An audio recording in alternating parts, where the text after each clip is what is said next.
जय जगन्नाथ। अगर आप इंडियन ज्योग्राफी के टॉपिक्स में फुल स्कोर करना चाहते हैं तो आपने सही वीडियो को शुरू किया है। आज का वीडियो है Indian geography MCQs plus explanation series का सेट 5। इस वीडियो में हम coastal regions, eastern and western coast, islands, states and union territories of India और ट्राइब्स ऑफ इंडिया से जुड़े क्वेश्चंस को कवर करेंगे। वीडियो को एंड तक जरूर देखिए क्योंकि इन क्वेश्चंस में से एसएससी, आरआरबी, स्टेट पीएससीज और अदर गवर्नमेंट जॉब एग्जाम्स में डायरेक्ट क्वेश्चंस जरूर बनेंगे। तो चलिए शुरू करते हैं। What is the total length of the coastline of India?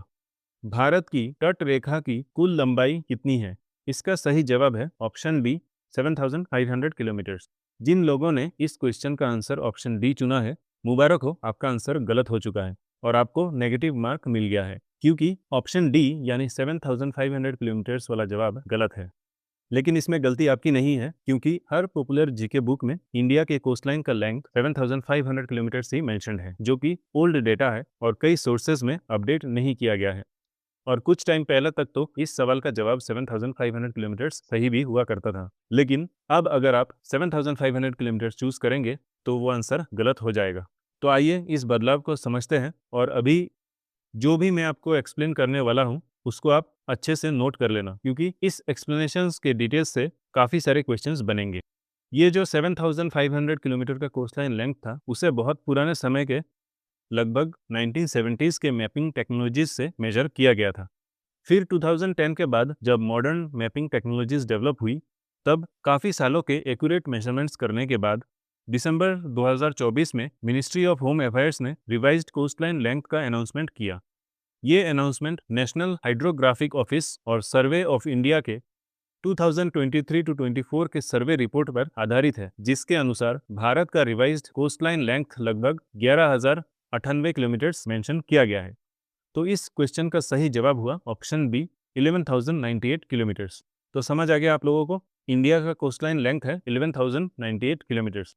अब इंडिया के कोस्टलाइन को एक मैप के साथ विजुअल तरीके से समझते हैं। इस मैप में इंडिया के कोस्टलाइन को रेड कलर से मार्क किया गया है और हमारे देश के कोस्टल स्टेट्स को भी हमने अलग अलग कलर से हाईलाइट किया हुआ है। अगर आपसे पूछा जाए कि वेस्ट टू ईस्ट के क्रम में भारत के कोस्टल राज्यों कौन कौन से हैं, तो आपका जवाब होना चाहिए गुजरात, महाराष्ट्र, गोवा, कर्नाटक, केरल, तमिलनाडु, आंध्र प्रदेश, उड़ीसा और वेस्ट बंगाल। मैप में आपको कोस्टलाइन का डेटा भी दिख रहा होगा।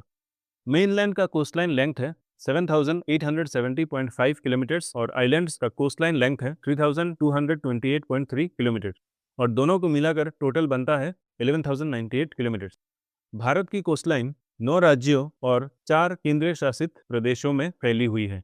राज्यों में से सबसे लंबी कोस्टलाइन है गुजरात की। किसकी सबसे लंबी कोस्टलाइन है? गुजरात की। और राज्यों में से सबसे छोटी कोस्टलाइन है गोवा की। यूनियन टेरिटरीज में से सबसे लंबी कोस्टलाइन है अंडमान एंड निकोबार आइलैंड्स की और सबसे छोटी कोस्टलाइन है पुदुचेरी की। इस टेबल में डिसेंडिंग ऑर्डर में राज्यों के नए कोस्टलाइन लेंथ दिए गए हैं और साथ ही आप पुराने लेंथ को भी देख सकते हैं। इसका आप स्क्रीनशॉट ले लो, रेफरेंस के लिए काम आएगा। अब आप इन सारे सवालों के जवाब दे सकते हो कि भारत की कोस्टलाइन की रिवाइज्ड लेंथ कितनी है, भारत की मेनलैंड और आइलैंड्स की कोस्टलाइन लेंथ कितनी है, भारत में कितने राज्यों की कोस्टलाइन है, भारत में किस राज्य की कोस्टलाइन सबसे लंबी और छोटी है और भारत में किस यूनियन टेरिटरी की कोस्टलाइन सबसे लंबी और किसकी सबसे छोटी है। इसके अलावा भारत के रिवाइज्ड कोस्टलाइन के मेजरमेंट में कौन कौन सी एजेंसीज शामिल थी, इसका भी जवाब आप आसानी से दे सकते हो। उम्मीद है आप लोगों ने इन सारे डिटेल्स को अच्छे से नोट कर लिया है। तो आप बढ़ते हैं आगे। Which of the following cities are located on the western coast of India? निम्नलिखित में से कौन सा नगर भारत के पश्चिमी तट पर स्थित है? और आपके ऑप्शंस हैं जंजीरा, उडुपी, ओरोवाइल और तूथकुड़ी। दिए गए विकल्पों में से जंजीरा महाराष्ट्र के रायगढ़ जिले में स्थित है। कहाँ पर स्थित है? जंजीरा महाराष्ट्र के रायगढ़ जिले में स्थित है।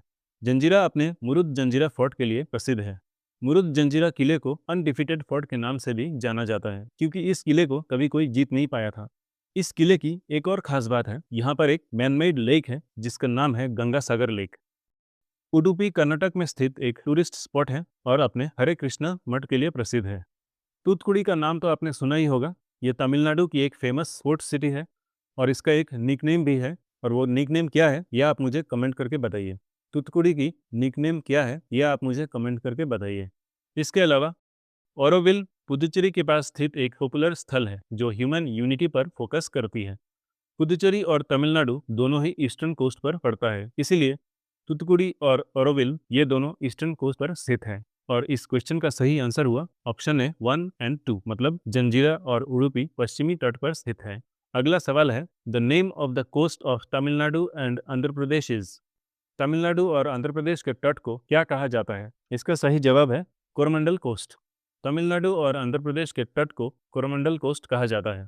भारत के पूर्वी तट पर स्थित ये कोस्ट आंध्र प्रदेश के फॉल्स डिवी पॉइंट से लेकर तमिलनाडु के केप कोमोरिन यानी कन्याकुमारी तक फैला हुआ है।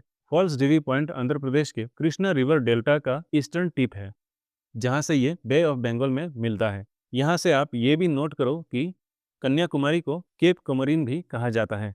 अगला सवाल देखते हैं।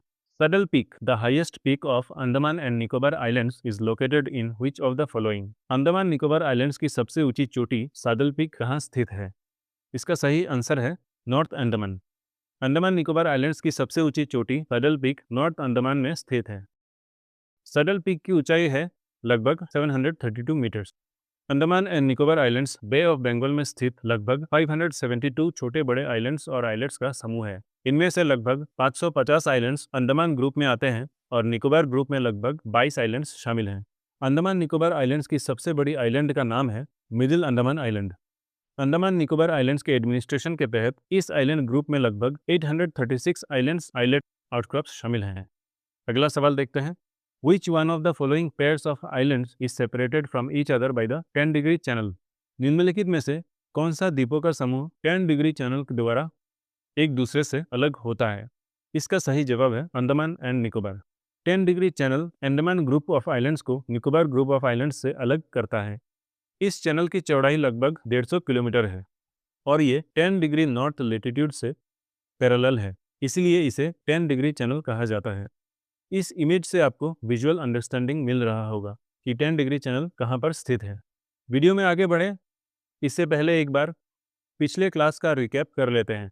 पिछले क्लास में हमने काफ़ी सारे इंपॉर्टेंट क्वेश्चंस को कवर किए थे around mountains of south and central India, peaks of India, valleys, passes, glaciers और प्लेटीज ऑफ इंडिया। इस वीडियो का लिंक आपको डिस्क्रिप्शन में मिल जाएगा और टॉप राइट कॉर्नर के आई बटन में क्लिक करके भी आप उस वीडियो को देख सकते हैं।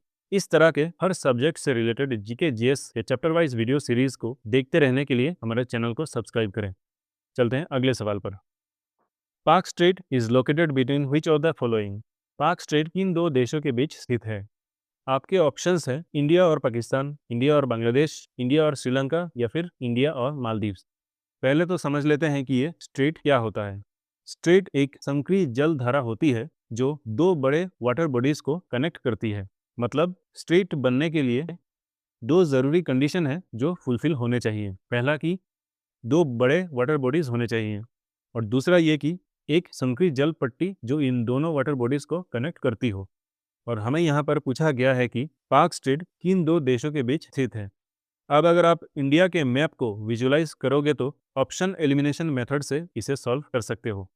इंडिया और पाकिस्तान के बीच स्ट्रेट नहीं बन सकती क्योंकि यहाँ पर दो बड़े वाटर बॉडीज नहीं हैं, सिर्फ एक अरेबियन सी ही मौजूद है।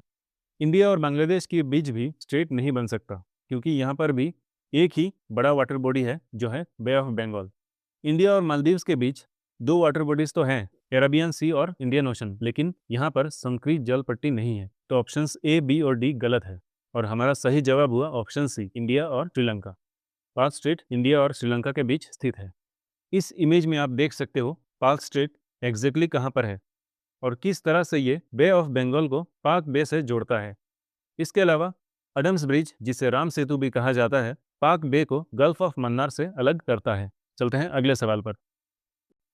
Which of the following is geographically closest to Great Nicobar? निम्नलिखित में से भौगोलिक रूप से ग्रेट निकोबार के सबसे निकट कौन सा है? आपके ऑप्शंस हैं सुमात्रा, बोर्नियो, जावा या श्रीलंका। इसका सही जवाब है सुमात्रा आइलैंड। इसको मैप से समझते हैं। ग्रेट निकोबार भारत का सबसे दक्षिणी द्वीप है। ये अंडमान निकोबार आइलैंड की राजधानी पोर्ट ब्लेयर से लगभग 480 किलोमीटर दूर है। भौगोलिक रूप से जैसे कि आप मैप में देख पा रहे होंगे, इंडोनेशिया का सुमात्रा आइलैंड ग्रेट निकोबार के सबसे नज़दीक है, जबकि बोर्नियो, जावा और श्रीलंका इससे काफ़ी ज़्यादा दूर स्थित है। जावा सुमात्रा के दक्षिण में स्थित है जबकि बोर्नियो सुमात्रा के पूरब में स्थित है। अगला सवाल देखते हैं। Barren island is located in which of the following? Barren द्वीप कहाँ स्थित है? इसका सही जवाब है बंगाल की खाड़ी। बैरन आइलैंड अंडमान सी में स्थित है, जो कि बे ऑफ बंगाल का हिस्सा है। बैरन आइलैंड पर साउथ एशिया की एकमात्र एक्टिव वोल्केनो स्थित है। अगला सवाल है, which of the following statements are correct? इनमें से कौन सा कथन सही है? पहला स्टेटमेंट है, बैरन आइलैंड ज्वालामुखी भारतीय क्षेत्र में स्थित एक एक्टिव वोल्केनो यानी सक्रिय ज्वालामुखी है। यह स्टेटमेंट बिल्कुल सही है। बैरन आइलैंड अंडमान सी में स्थित एक द्वीप है जहां बैरन वोल्केनो मौजूद है, जो साउथ एशिया का एकमात्र एक्टिव वोल्केनो है, और ये द्वीप Andaman and Nicobar islands union territory का एक हिस्सा है। इसलिए पहला स्टेटमेंट बिल्कुल सही है। दूसरा स्टेटमेंट है, बैरन आइलैंड ग्रेट निकोबार के लगभग 140 किलोमीटर पूर्व यानी ईस्ट में स्थित है। यह स्टेटमेंट गलत है, क्योंकि बैरन आइलैंड असल में पोर्ट ब्लेयर से लगभग 140 किलोमीटर नॉर्थ ईस्ट में स्थित है। इसलिए दूसरा स्टेटमेंट गलत है। तीसरा स्टेटमेंट में दिया हुआ है, बैरन आइलैंड ज्वालामुखी का अंतिम विस्फोट 1991 में हुआ था और तब से ये निष्क्रिय है। ये स्टेटमेंट भी गलत है, क्योंकि रिकॉर्ड्स के अनुसार इस ज्वालामुखी का आखिरी इरप्शन 2005 से 6 के बीच हुआ था। 1991 में भी एक इरप्शन हुआ था जो लगभग 6 महीनों तक चला था, लेकिन आखिरी इरप्शन 2005 से 6 के बीच हुआ था। इसलिए तीसरा स्टेटमेंट भी गलत है। तो इस सवाल का सही आंसर सिर्फ स्टेटमेंट 1, जो कि ऑप्शन ए में दिया हुआ है। अगला सवाल देखते हैं, Sriharikota island is located near which of the following? Sriharikota द्वीप किसके निकट स्थित है? आपके ऑप्शंस है, छिलका झील के पास, महानदी के मुहाने के पास, पुलिकेट झील के पास, या फिर गोदावरी नदी के मुहाने के पास। इसका सही जवाब है option C, near Pulicat lake. Sriharikota island Andhra Pradesh में स्थित है और पुलिकेट लेक को बे ऑफ बंगाल से अलग करता है। श्रीहरिकोटा पर ही सतीश धवन स्पेस सेंटर स्थित है, जो कि इसरो का मुख्य लॉन्च सेंटर है। अब चलते हैं अगले सवाल पर। The Adam's Bridge begins from which of the following places? Adam's Bridge, जिसे राम सेतु भी कहा जाता है, उसकी शुरुआत किस स्थान से होती है? आपके ऑप्शंस हैं, धनुषकोडी, मंडपम, पंबन या रामेश्वरम। इसका सही जवाब है धनुषकोडी। एडम्स ब्रिज या राम सेतु धनुषकोडी से शुरू होती है।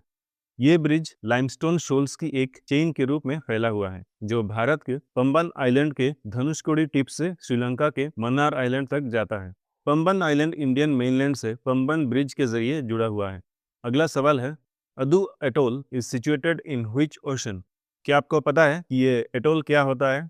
अगर नहीं पता तो कोई बात नहीं, मैं बताता हूँ।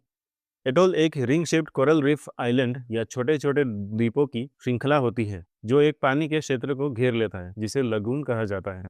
समझ गए क्या होता है एक एटोल? ये एक ring shaped coral reef island या छोटे छोटे द्वीपों की श्रृंखला होती है, जो एक पानी के क्षेत्र को घेर लेता है, जिसे लगून कहते हैं। अब सवाल यह है कि अदू एटोल किस महासागर में स्थित है? इसका सही जवाब है Indian Ocean. Addu atoll Indian Ocean में स्थित है और इसे सिनू एटोल भी कहा जाता है। अदू एटोल मालदीव्स का सबसे दक्षिणी एटोल है। चलते हैं अगले सवाल पर। Where is Lakshadweep located? Lakshadweep कहाँ स्थित है? इसका सही जवाब है अरब सागर। लक्षद्वीप अरब सागर में स्थित द्वीपों का एक समूह है, जो कि मैप में ये सर्कल से दिखाया जा रहा है। ये पूरा द्वीप समूह कोरल डिपॉजिट से बना हुआ है। यहाँ लगभग 36 आइलैंड्स हैं, जिनमें 10 द्वीपों में आबादी है। कवरत्ती लक्षद्वीप की राजधानी है। अंडरॉट लक्षद्वीप का सबसे बड़ा द्वीप है और मिनिकॉय लक्षद्वीप का दूसरा सबसे बड़ा द्वीप है। ये सब द्वीप केरल के कोस्ट से लगभग 220 से 440 किलोमीटर की दूरी में स्थित है। अगला सवाल देखते हैं, which one of the following Indian islands lies between India and Sri Lanka? निम्नलिखित में से कौन सा भारतीय द्वीप भारत और श्रीलंका के बीच स्थित है? इसका सही जवाब है रामेश्वरम। रामेश्वरम आइलैंड तमिलनाडु के रामनाथपुरम डिस्ट्रिक्ट में स्थित है। ये पेम्बन चैनल के द्वारा भारतीय मेनलैंड से अलग होता है। विकल्पों में दिए गए अन्य द्वीपों में से एलिफेंटा आइलैंड मुंबई से लगभग 10 किलोमीटर की दूरी पर स्थित है। Nicobar island bay of Bengal के दक्षिण पूर्व क्षेत्र में स्थित है। सालसेट आइलैंड महाराष्ट्र में एक द्वीप है, जहां मुंबई और थाने स्थित है। इस वजह से सालसेट आइलैंड भारत का सबसे अधिक पॉपुलेशन डेंसिटी वाला द्वीप है। अगला सवाल है, Sir Creek dispute is between which of the following two countries? Sir Creek विवाद किन दो देशों के बीच है? आपके ऑप्शंस है India Pakistan, Afghanistan Pakistan, India China या फिर इंडिया बांग्लादेश। इसका सही जवाब है India Pakistan. Sir Creek dispute India और पाकिस्तान के बीच चल रहा है। Sir Creek Rann of Kutch का एक विवादित क्षेत्र है। ये 96 किलोमीटर लंबा टाइडल एस्टुअरी है, जो भारत और पाकिस्तान की सीमा पर स्थित है। ये भारत के गुजरात राज्य को पाकिस्तान के सिंध प्रोविंस से अलग करता है। सर क्रीक के क्षेत्र में सीमा रेखा को लेकर दोनों देशों के बीच अभी तक सहमति नहीं है। अगला सवाल है, which of the following state is known as the Kohinoor of India? निम्नलिखित में से किस राज्य को भारत का कोहिनूर कहा जाता है? इसका राइट आंसर है आंध्र प्रदेश। कोहिनूर हीरा जो दुनिया भर में प्रसिद्ध है, आंध्र प्रदेश की कोल्लूर माइन से प्राप्त हुआ था। इसी कारण इस राज्य को कोहिनूर ऑफ इंडिया बताया गया था। अगला सवाल है, Jhumri Telaiya famous for request of songs on radio is located in which state? आपको बताना है कि झुमरी तलैया किस राज्य में स्थित है। इसका सही जवाब है झारखंड। झुमरी तलैया भारत के झारखंड के कोडरमा डिस्ट्रिक्ट में स्थित एक शहर है। अगला सवाल है, most of the topography of Manipur is, Manipur की अधिकतर स्थलाकृति कैसी है? इसका सही जवाब है माउंटेनियस यानी पर्वतीय। मणिपुर की अधिकतर स्थलाकृति पर्वतीय है। मणिपुर भारत के उत्तर पूर्व भाग में स्थित एक छोटा और लैंडलॉक्ड राज्य है। चलते हैं अगले सवाल पर। Which one of the following provides the correct sequence of occurrence of four towns as one proceeds from west to east? इसका मतलब है कि पश्चिम से पूर्व की ओर बढ़ने पर निम्नलिखित में से कौन से 4 नगरों का सही क्रम है? आपका पहला ऑप्शन है राजकोट, वडोदरा, खड़गपुर, बिलासपुर। इसमें से राजकोट और वडोदरा तो गुजरात में है, लेकिन खड़गपुर पश्चिम बंगाल में है और बिलासपुर छत्तीसगढ़ में है। ये वेस्ट टू ईस्ट का सही क्रम नहीं हुआ, क्योंकि राजकोट और वडोदरा के बाद बिलासपुर को आना चाहिए था और उसके बाद आना चाहिए था खड़गपुर। तो ये ऑप्शन हो गया गलत। ऑप्शन सी की बात कर लेते हैं। इंदौर, राउरकेला, अगरतला, जमशेदपुर। इंदौर एमपी में है, राउरकेला उड़ीसा में है, अगरतला है त्रिपुरा में और जमशेदपुर है झारखंड में। तो ये भी गलत हो गया। इसका सही क्रम होना चाहिए था इंदौर, जमशेदपुर, राउरकेला और फिर अगरतला। फिर ऑप्शन डी में है नासिक, औरंगाबाद, बहरामपुर, नांदेड़। नासिक, औरंगाबाद और नांदेड़ ये तीनों महाराष्ट्र में है, लेकिन बीच में दिया गया है बहरामपुर जो कि है उड़ीसा में। तो ये ऑप्शन भी हो गया गलत। तो हमारा सही जवाब हुआ ऑप्शन बी। पश्चिम से पूरब की ओर जाते हुए बीकानेर, अलीगढ़, दरभंगा और नौगांव, इन शहरों का सही क्रम दिया हुआ है। बीकानेर राजस्थान में है, अलीगढ़ उत्तर प्रदेश में, दरभंगा है बिहार में और नौगांव है असम में। चलते हैं अगले सवाल पर। Which of the following statements is correct? निम्नलिखित में से कौन से कथन सही हैं? इन सारे स्टेटमेंट्स को मैप के साथ वेरीफाई करते हैं। पहला स्टेटमेंट है, मध्य प्रदेश की सीमा 5 राज्यों से लगती है। ये स्टेटमेंट सही है। जैसे कि आप मैप में देख पा रहे हो, मध्य प्रदेश की सीमा गुजरात, राजस्थान, उत्तर प्रदेश, छत्तीसगढ़ और महाराष्ट्र से लगता है। तो पहला स्टेटमेंट हमारा सही है। दूसरा स्टेटमेंट है, भोपाल कर्क रेखा के उत्तर में स्थित है। ये रहा कर्क रेखा, जिसे ट्रॉपिक ऑफ कैंसर भी कहते हैं, और ये रहा भोपाल जो कि कर्क रेखा के दक्षिण में स्थित है, ना कि उत्तर में। तो ऑप्शन बी यहाँ पर गलत है। अगला स्टेटमेंट है, जम्मू एंड कश्मीर की सीमा पंजाब से नहीं लगती। हमें पता है कि पंजाब की सीमा राजस्थान, हरियाणा, हिमाचल प्रदेश और जम्मू कश्मीर से लगता है। तो ऑप्शन सी भी गलत है। ऑप्शन डी में दिया है कि अरुणाचल प्रदेश में कोई नेशनल पार्क नहीं है।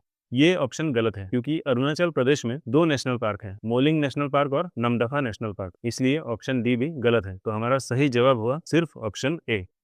मध्य प्रदेश की सीमा 5 राज्यों से लगती है। अगला सवाल है, the 3 largest states of India in the order are. इनमें से क्षेत्रफल के अनुसार भारत के 3 सबसे बड़े राज्यों का सही क्रम क्या है? आपके ऑप्शंस हैं राजस्थान, मध्य प्रदेश, महाराष्ट्र, मध्य प्रदेश, राजस्थान, महाराष्ट्र, महाराष्ट्र, राजस्थान, मध्य प्रदेश या मध्य प्रदेश, महाराष्ट्र, राजस्थान। इसका सही जवाब है राजस्थान, मध्य प्रदेश, महाराष्ट्र। क्षेत्रफल के अनुसार भारत के 3 सबसे बड़े राज्यों का सही क्रम है, पहले राजस्थान, फिर मध्य प्रदेश और फिर महाराष्ट्र। चलते हैं अगले सवाल पर। Which state of India touches the maximum number of state boundaries? Bharat का कौन सा राज्य सर्वाधिक राज्यों की सीमाओं को स्पर्श करता है? आपके ऑप्शन है मध्य प्रदेश, कर्नाटक, आंध्र प्रदेश या उत्तर प्रदेश। इसका सही जवाब है उत्तर प्रदेश। उत्तर प्रदेश की सीमा सबसे ज्यादा राज्यों से लगता है। जैसे कि आप मैप में देख पा रहे हो, उत्तर प्रदेश पश्चिम में राजस्थान से घिरा है, नॉर्थ वेस्ट में हरियाणा, हिमाचल प्रदेश और दिल्ली से लगता है, उत्तर में उत्तराखंड, पूरब में बिहार और दक्षिण में मध्य प्रदेश से लगता है।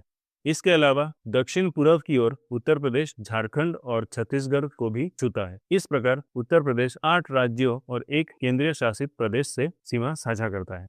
चलते हैं अगले सवाल पर। Chhattisgarh does not have a common border with which of the following states? Chhattisgarh की सीमा निम्नलिखित में से किस राज्य से नहीं लगती? आपके ऑप्शन है महाराष्ट्र, बिहार, उड़ीसा या आंध्र प्रदेश। इसका सही जवाब है बिहार। छत्तीसगढ़ का बिहार के साथ सीमा नहीं लगता। जैसे कि आप मैप में देख पा रहे हो, हाईलाइट किया हुआ है। छत्तीसगढ़ की सीमा 7 राज्यों से लगता है। उत्तर प्रदेश है नॉर्थ में, मध्य प्रदेश है नॉर्थ वेस्ट में, उड़ीसा और झारखंड है नॉर्थ ईस्ट में, आंध्र प्रदेश है दक्षिण में, महाराष्ट्र है पश्चिम में और तेलंगाना है साउथ वेस्ट में। इनमें से बिहार कहीं नहीं है। तो हमारा सही जवाब हुआ बिहार। छत्तीसगढ़ का बिहार के साथ सीमा नहीं लगता। अगला सवाल है, which of the following statements are true about the Rajasthan desert? Rajasthan मरुस्थल के संबंध में निम्नलिखित में से कौन से कथन सही हैं? ये विश्व का सर्वाधिक घनी आबादी वाला मरुस्थल है। ये लगभग 10,000 वर्ष पुराना है और मुख्यतः अत्यधिक मानवीय हस्तक्षेप के कारण विकसित हुआ है। यहाँ केवल 40 से 60% क्षेत्र कृषि के लिए उपयुक्त है। खेती वाले क्षेत्र में वृद्धि से ग्रेजिंग लैंड्स का क्षेत्रफल प्रतिकूल रूप से प्रभावित हुआ है। ये सारे स्टेटमेंट्स राजस्थान डेजर्ट के बारे में बिल्कुल सही हैं। तो हमारा सही जवाब हुआ option D, statement 1, 2, 3 and 4 are correct. Which of the following was the capital of Andhra Pradesh when it was made a separate state in 1953? 1953 में आंध्र राज्य के रूप में अलग राज्य बनने पर उसकी राजधानी कौन सी थी? आपके ऑप्शंस हैं गुंटूर, कुर्नूल, नेल्लोर या वारंगल। इसका सही जवाब है कुर्नूल। आंध्र प्रदेश जब एक अलग राज्य बना तब उसका कैपिटल कुर्नूल को बनाया गया था। भाषाई आधार पर अलग राज्य पाने के लिए पोती श्रीरामुलु ने 1952 में उपवास करते हुए अपना जीवन त्याग दिया था। श्रीरामुलु के मृत्यु के बाद तेलुगु बोलने वाले क्षेत्रों को मिलाकर 1 अक्टूबर 1953 को मद्रास स्टेट से अलग करके आंध्र स्टेट का गठन किया गया था, जिसकी राजधानी कुर्नूल को बनाई गई थी। बाद में 1956 में हैदराबाद को आंध्र प्रदेश की राजधानी बनाया गया। 2014 में आंध्र प्रदेश की विभाजन से तेलंगाना बना और हैदराबाद उसकी राजधानी बन गई। प्रेजेंट टाइम में आंध्र प्रदेश की लेजिस्लेटिव कैपिटल है अमरावती, जो गुंटूर डिस्ट्रिक्ट में स्थित है। लेकिन आंध्र प्रदेश की जुडिशियल कैपिटल है कुर्नूल और एग्जीक्यूटिव कैपिटल है विशाखापट्टनम। चलते हैं अगले सवाल पर। Which state in India has the largest number of districts? Bharat में किस राज्य में सबसे अधिक जिलों की संख्या है? आपके ऑप्शंस हैं मध्य प्रदेश, महाराष्ट्र, तमिलनाडु या उत्तर प्रदेश। इसका सही जवाब है उत्तर प्रदेश। उत्तर प्रदेश में कुल 75 डिस्ट्रिक्ट्स हैं। लोकसभा और राज्यसभा में भी उत्तर प्रदेश के ही सबसे ज्यादा सीट्स हैं। लोकसभा में उत्तर प्रदेश के 80 सीट्स हैं और राज्यसभा में है 31 सीट्स। आपकी जानकारी के लिए मध्य प्रदेश में है 55 डिस्ट्रिक्ट्स, महाराष्ट्र में है 36 डिस्ट्रिक्ट्स और तमिलनाडु में है 38 डिस्ट्रिक्ट्स। अब चलते हैं अगले सवाल पर। Out of the southern states, Andhra Pradesh, Karnataka, Kerala, Telangana and Tamil Nadu, which shares border with maximum number of Indian states or union territories? दक्षिणी राज्यों आंध्र प्रदेश, कर्नाटक, केरल, तेलंगाना और तमिलनाडु में से कौन सा अधिकतम भारतीय राज्यों या केंद्रीय शासित प्रदेशों से सीमा साझा करता है? इसका सही जवाब है आंध्र प्रदेश और कर्नाटक दोनों। आंध्र प्रदेश अपनी सीमा उड़ीसा, छत्तीसगढ़, तेलंगाना, कर्नाटक, तमिलनाडु और पुदुचेरी से शेयर करता है। कर्नाटक अपनी सीमा आंध्र प्रदेश, तेलंगाना, महाराष्ट्र, गोवा, केरल और तमिलनाडु के साथ शेयर करता है। यानी दोनों ही राज्य कुल 6 राज्यों या यूनियन टेरिटरीज के साथ सीमा शेयर करता है। इसीलिए सही जवाब हुआ option C, both Andhra Pradesh and Karnataka. Kerala सिर्फ 2 राज्यों से घिरा है, कर्नाटक और तमिलनाडु। तमिलनाडु अपनी सीमा केरल, कर्नाटक, आंध्र प्रदेश और पुदुचेरी के साथ शेयर करता है। तेलंगाना अपनी सीमा महाराष्ट्र, छत्तीसगढ़, कर्नाटक और आंध्र प्रदेश के साथ शेयर करता है। चलते हैं अगले सवाल पर। Which one of the following is correctly matched? निम्नलिखित में से कौन सा सही मेल है? आपके ऑप्शंस हैं असम शिलोंग, मेघालय कोहिमा, मिजोरम आइजोल या नागालैंड गुवाहाटी। इनमें से सही जवाब है मिजोरम आइजोल। आइजोल मिजोरम की राजधानी है। बाकी ऑप्शंस में से असम की राजधानी दिसपुर है, मेघालय की राजधानी है शिलोंग और नागालैंड का राजधानी है कोहिमा। अगला सवाल है, Which of the following statements are correct about Daman and Diu? दमन और दीव के संबंध में निम्नलिखित में से कौन सा कथन सही है? स्वतंत्रता के बाद ये ब्रिटिश शासन के अधीन था। ये स्टेटमेंट गलत है, क्योंकि स्वतंत्रता के बाद दमन एंड दीव पुर्तगाली शासन में रहा। दूसरा स्टेटमेंट है दमन और दीव के बीच खंबात की खाड़ी स्थित है। ये स्टेटमेंट सही है, क्योंकि दमन और दीव गल्फ ऑफ खंबात से सेपरेटेड है। इसकी राजधानी है दमन। ये स्टेटमेंट सही है। दमन एंड दीव, जो कि अब दादर और नगर हवेली यूनियन टेरिटरी का हिस्सा है, इसकी राजधानी है दमन। तो हमारा सही जवाब हुआ option B, statement 2 and 3 are correct. अगला सवाल देखते हैं। Which union territory of India has the lowest sex ratio as per 2011 census? 2011 की जनगणना के अनुसार भारत के किस केंद्रीय शासित प्रदेश का लिंग अनुपात सबसे कम है? आपके ऑप्शंस हैं Chandigarh, Dadar and Nagar Haveli, Daman and Diu या फिर लक्षद्वीप।